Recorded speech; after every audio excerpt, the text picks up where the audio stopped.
Hello and welcome to the wrap-up on UCFM, your on-air bulletin for all the latest in news and events from across the UC community.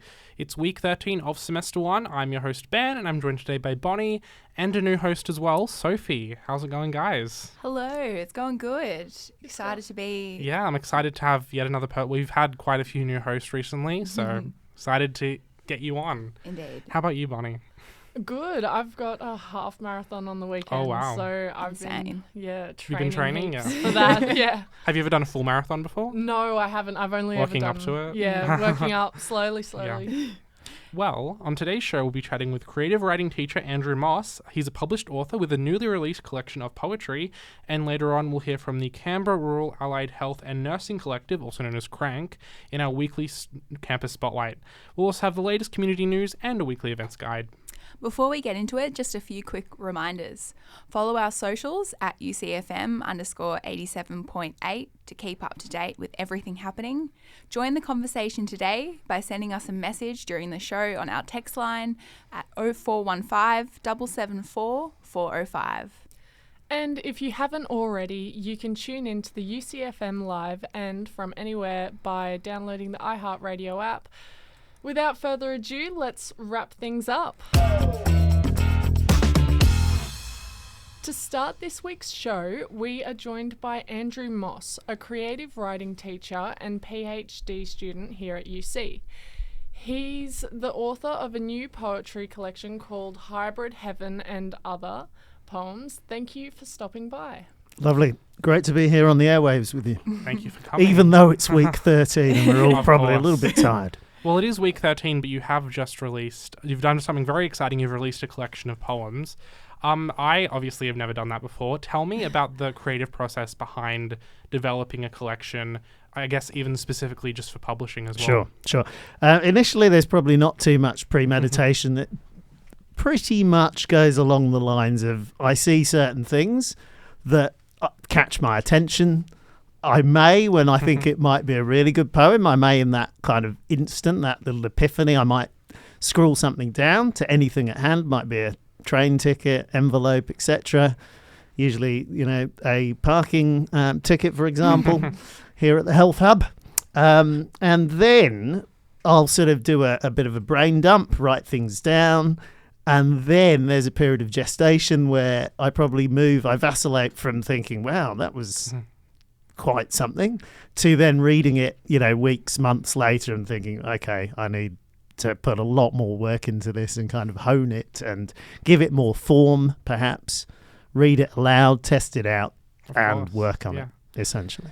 And is there any particular motifs or topics that you've focused on in this most recent collection, or I guess even just generally in your career? Look, it is pretty much a work of lived experience. There's a little bit of theory that goes into that. I should say that because I'm here on university radio.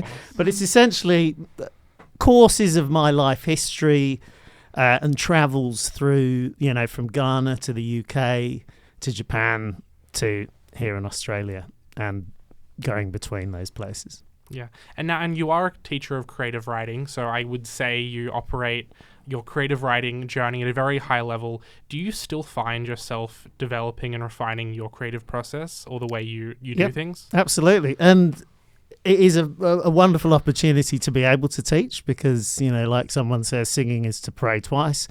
Teaching is to kind of learn twice, and in some instances it's learning things for the first time and making sense of things and opening myself up to new ideas. So, it's a privilege to be able to do that and to continue the learning journey. Of course, and as you said, you teach. What's it like teaching new writers as someone who's been doing it for so long? Yeah, I mean, in a way, I guess I'll qualify. I only really started seriously writing... I'd say 2012. I took a course. For me, that's a while. Okay. Perhaps showing my age here. So look, I mean, I still have an enthusiasm for it, and I consider myself to be a beginner. So I feel empathy and a kind of union with those people that are equally trying things out. Yeah, and you are doing a PhD at UC as well. Tell me, because obviously a lot of writers don't have an academic background. what's it like exploring creative writing in an academic setting versus just at home like other writers might? Yeah, that's a really good question. I mean, analysis and formal theory gives you perhaps other insights, but there's a balance between creative practice and leading through your creative practice and also looking at research. So I believe it's a dialogue, it's a sort of symbiosis really, and I think one relies on the other. And you have this isn't your newest publication. You've released a couple collections in the past. What's the I guess the reception been like from people who have read your books over the course of releasing them? Probably one standout. This would be going back 3 or 4 years ago, and I was doing a project called Poetic City, and I was reading a poem out there in Garima Place, out there in the open concrete, and I was reading a poem, and I think it was about Ghana, but afterwards a gentleman who was just to the side of me with his dog, enjoying a couple of drinks with his friends, he came up to me and in his thick South African accent, which I might not attempt, he just said, thank you, I really enjoyed hearing about Africa. So it was an unexpected bit of feedback, and I think that opportunity to connect and hear other people's experiences, and it gives me a bit of a pathway into communication. Yeah, and obviously as any writer, you have a unique perspective. What do you hope to achieve in your entire writing career? Well, that's another big question. That's a big question, but I guess related to the themes in Hybrid Heaven, it is to, I think, demystify a kind of sense of planetary humanism and the everyday encounters that we have, in such a rich world where people, have so many different backgrounds and practices. Yeah, and you haven't just written poetry; you've also written a novella before. What do you like writing? I guess stuff that isn't poetry compared to poetry. What's the difference? I guess I'm saying. Okay, I think those. When my children, look, I'm a father of 3. When my children were really young, poetry actually seemed to me more achievable because I could go from start to finish, and perhaps, respond to a crying child as well. So poetry is almost the sprint, and prose can be more the marathon, which actually reminds me of something a teacher said to me about the difference between primary school and secondary school, sprint versus marathon. So I think the cadences can be a little bit different, but then there are absolute grey areas between them. So I will sit on the fence, and poems give you the opportunity to produce a sort of narrative arc within a very condensed period of time. But I do like, there's something about the musicality also of poetry, and the kind of, to me, it's a proto-language that is deeply wired, I think, into all of us. And what brought you to poetry in the first place? Because I would say, as someone who writes occasionally, I myself maybe find poetry a little bit hard to do. Why? What do you like it so much, and how do you? Yeah, I think it was to expand on to link to what I was previously talking about. It gave me an opportunity to say things in perhaps less of a didactic way. There was sort of fun to be had with language and rhythm and elements of rhyme, etc., and ordering words, and there's a kind of aspect of working through a puzzle with it as well. So it's just something that I actually found to be really good fun, and it allowed me to voice my thoughts through a medium that was stimulating. Of course, yeah. And getting back to your recent publication, if there is a message that you hope our readers take home, what would it be? It is, I guess, that message of planetary humanism. It is about nurturing and enjoying those encounters with people that may on the surface appear to be quite different from you, but it's actually to celebrate the joy of the similarities and the differences. That sounds exciting. I mean, I do hear you bought a section to read for us. Would you? Yes. Would you please do that? Yeah, just a short one. And this is actually also sort of serves, I am the hype man, in the Public Enemy sense. I'm going to warm up for Genesis Owusu, who is, a Canberra local. I think he did actually study journalism here at UC. I didn't know that. Yeah, I'm very excited that he's got a concert tomorrow, which I shall be attending. And this poem, I remember, and you're probably going to quiz me, what was I doing on New Year's Eve 2023? But I was actually having a quiet night watching TV. And then Genesis Owusu appeared on the TV. And that image of Genesis in his Cuban heels and extravagant outfit, that basically inspired me to read this poem. I'm just going to put my specs on. Go ahead. It's that time of my life. Okay, so this is called Genesis. It's New Year's Eve 2023. We see a genesis of a new movement on TV. Screened, red, Mohican and Cuban heeled, double breast silk tassel Icarus sleeves. Fans scream while Owusu shoots Nutri-Bullets, blending genres out of staid grooves. To the consternation of Aspic, Australia, Sydney Harbour ripples a punk rap new wave. From Koforidwa's womb to Canberra cradle, Owusu rolls a stone from a tomb. Beautiful. Thank you very much. Well, if for anyone... Thank you, AJ. Wow, that's a lot of applause. Yeah, well, for anyone who'd like to read more or find out more, how can they find your book or your work? Okay, wonderful. So it's available through my local publisher, which is Recent Work Press. I'm sure there'll be hard copies available over in Paper Chain in Manuka, but if you can't sort of get it more locally, then it's available in Amazon and other good bookshops. Of course. And you do have an event coming up as well where you're going to, I assume, read some yes, stuff. excellent. Thank Tell you me for about reminding that. me. Yes, so that'll be on Monday, the 25th of this month. So that's at Smith's Alternative. And I'm going to be performing, reading some poems alongside the wonderful Neil Smith, who is a spoken word artist from Perth. And also, equally importantly, there is an open mic at Smith's. The crowd is really encouraging, a warm crowd, and I myself, channeling my best Eminem in 8 Mile. I've road tested material there, and it has been a wonderful experience. So I would encourage, anyone who's interested in writing to have a go at seeing, what an audience, how an audience might respond to your work. Of course. Well, thank you so much, Andrew, for stopping by. Okay, thank you very much for having me. All right, news wrap. The federal budget was handed down on Tuesday with $100 million in funding announced for Canberra infrastructure upgrades. This amount includes $50 million towards improving the Canberra to Sydney rail route. The jointly funded project is expected to lower travel times below 4 hours and eventually bring in additional services to the route.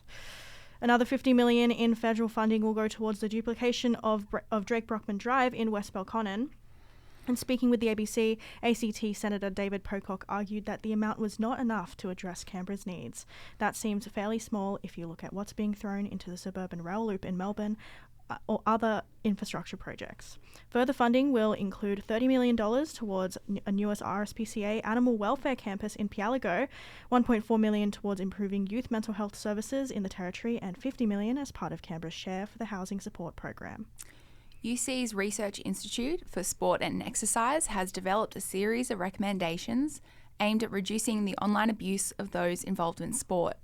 The research, co-founded by Sport Integrity Australia, recommended clearer policies and reporting mechanisms around online abuse, greater education and cooperation across the sector, and improved protection measures for those impacted. Dr. Joanna Wall-Tweedle explained how willingness and ability to report is a key aspect of mitigating abuse. At the higher level, there's still a belief that this is part of the job, while at the low levels of sport, the barrier can be knowing how or where to report it, she said. They also unlocked that women and participants with marginalised identities face disproportionate levels of online abuse. The researchers argue that online abuse is particularly prevalent in the sporting world, owing to normalised aggression, live audiences, and gambling. And that's the latest news from across the UC community. And now, I guess we have a very special close to home interview. We're going to talk to Bonnie about her running journey. Welcome to the show, Bonnie. Thank you. I'm glad to be here. Yeah, well, I mean, during the break, you were telling us that you actually have a very interesting introduction to running relating to your mum. Tell us about that. My mum has done 16 marathons and she's done the Tour de France and she's been all over the world running. And in 2010, she was the first woman to run around Australia. She started at the Sydney Opera House and ran across the Sydney Harbour Bridge and continued anti-clockwise around Australia, going, around Tasmania as well, and finishing up at the Sydney Opera House. It took her 8 months and she got a bus, like this old bus, renovated it, pulled all the chairs out, put in bunk beds for my younger brother and myself. And then So you went along for this journey. You were there. Yeah. I was 6 years Wow. old. And I think my Baby. brother was about 4 years Oh old. my gosh. Yeah. Wow. It's exciting. That is incredible. Were you just like in the bus and your mum's running alongside you, or like what's going on? Well, what happened is my mum's crew was actually made up of backpackers. So as she was going around Australia, she'd pick up backpackers, drop them off, and pick up new ones. So Oh, wow. along the God, whole wait. way, she was That's like exciting. helping and meeting all these new different people from around the world. Damn, I wish I was there. Yeah, that sounds amazing. And she was also stopping in at schools and giving speeches to the students about healthy eating and like Wow. active Wow. mindset. That's awesome. Yeah, I mean, tell me how you came to running after being on this amazing trip. Yeah, Loki, a lot to live up to. Yeah. I gotta say. Yes. When's your trip around Australia? I know my mum asks me all the time. No, I don't think I will. If I was to run around something, it would not be Australia. I don't think I could complete it in 8 months. That was like 30 Ks in the morning, Wow. 30 Ks in the afternoon. Wow. That's not for me, I think. No, I came to running, I guess mum just, it was just always there, like from a really young age. And like every cross country, you'd be training for it. And yeah, I made it to only to state, like every cross country. Still But impressive. yeah, Yeah. never internationals. Yeah. And you're doing a half marathon, you said. Yes. When are you heading out to do this big run? I'm leaving on Saturday and I'm going to go up and stay the night at Goulburn, and the run is at 9 a.m. on Sunday. Do you have like this weekend. a time that you're looking to get, or are you trying to just do the best you can and I'm win? looking to get an hour and 40 minutes. I don't know. Whoa, that's fast. Yeah. I've done one. I was happy to make it across the line, but an hour 40, that's very fast. How long is a half marathon? Is that 21 point something K's. K's. I should know that. Yeah. We actually got this wrong on a trivia recently.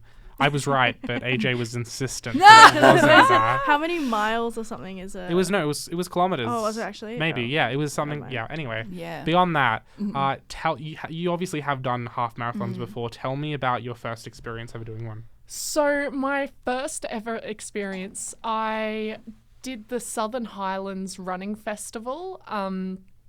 That's up near Sydney. It was a beautiful run along a lake, and I showed up with no music, no phone, because I thought to myself, oh yeah, I'm just going to run this and I don't want to be holding anything in my hands because that's going to weigh me down. And I saw everyone had showed up with like all these little tubes of food and electrolytes, and I was like, it's only 21 Ks, guys. Like, come on. By the end of it, I had a massive headache because I was so, like, I needed the electrolytes. Like, I Yeah. just, didn't have any. You got through it though, right? Yes, I got through it. It took me an hour and 8 minutes. Oh, no, 2 hours and 8 minutes. Oh, my God. Wow. That's still very That's impressive. very impressive. Yeah, I was the 39th woman to complete Wow. it, and I think I was the first person in my age group to finish the Nice. race. That's Yes. And you know what that Yes. deserves? Wait, let me find it. It deserves Yeah. Absolutely. Yeah. Yeah, and I guess with like mountain climbers and stuff, you hear about like doing all the peaks in like all of the continents. Do you have a ultimate dream as a runner? Oh. Maybe something you haven't thought about before, but Well, I don't know about like ticking off like all these different places, but I do want to try like a one of those mud runs like through all the yeah. obstacles and courses. I think that would be really fun. that's do. exciting. It's like the evil version of a color run. Yeah, Well, speaking of an evil version of a marathon, you see these people doing marathons in like costumes and stuff. Would you ever do that? Yeah. Because that just sounds crazy to me. I think. Oh, I It'd think have to I'm be for a too good serious cause. because like my mum's so serious about running. I'm like trying Yeah. to like be serious too. Yeah. What a good challenge, though, being serious in, said, a costume. You're in a little bear costume. Yeah, and I that's the know. fish. Well, yeah, my thinking about it is that just sounds way harder than it needs to be. Like, especially like you're going to get really hot, but then you see people in like full Santa costumes and stuff, right? Yeah. Not for me. I mean, I'd love to do a marathon one day. I don't think I'm going to, but Hey, we can You never dream. know. Exactly. I'm excited to. I'm assuming you're eventually going to want to finish a full marathon. Oh, definitely. I'm excited to see that Yeah, happen. yeah. I'm also trying to, at the moment, get my boyfriend to Yeah. do a marathon with me. So maybe I can get him to dress up in the Nice. funny get up. Absolutely. yeah. A couple's costume. You'll have to keep us updated. Yeah. Well, yeah, good Thank luck you, with Bonnie. everything, Yeah. Good luck, and thank you, Bonnie, for coming on the show as a No host problem. and an interviewee. I don't think I've ever done that before. Yes, you've done it with me. Okay, well, whatever. Yes, I've done that. Sorry, you're not. AJ's saying you're not special, Bonnie. It's very special. Yeah. Okay, well, good luck and congratulations on yeah. even getting it. Hello and welcome back. Tonight we have take a breather from your studies and join UC Thrive and the Wellbeing team for a karaoke night at the UC Bar. It's a relaxed chance to unwind, meet people, and have some fun. No singing skills needed. There'll be free finger food and soft drinks, plus some themed song rounds, challenges, and prizes for outstanding performances. Everyone's welcome, so drop in anytime between 5 and 8 p.m. to jump on the mic or just enjoy a night of music and good vibes. More details are on the UC events page.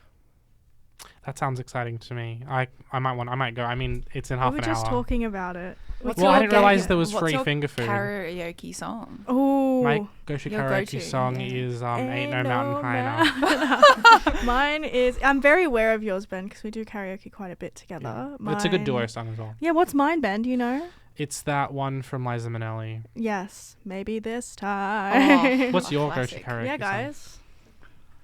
If I catch you on the mics later, what are you pulling up? play. Sabrina Carpenter, Espresso, Yeah. of course. Yeah. No question. Bonnie, what do you reckon? I'm trying to think of like some Get Down with the Sickness song, you know, something really out there. But no, I don't know. Maybe you'll decide later on if you come over. Well, on tomorrow, May 15th, Canberra legend Genesis Owusu is hitting the UC Refectory as part of his Pirate Radio tour.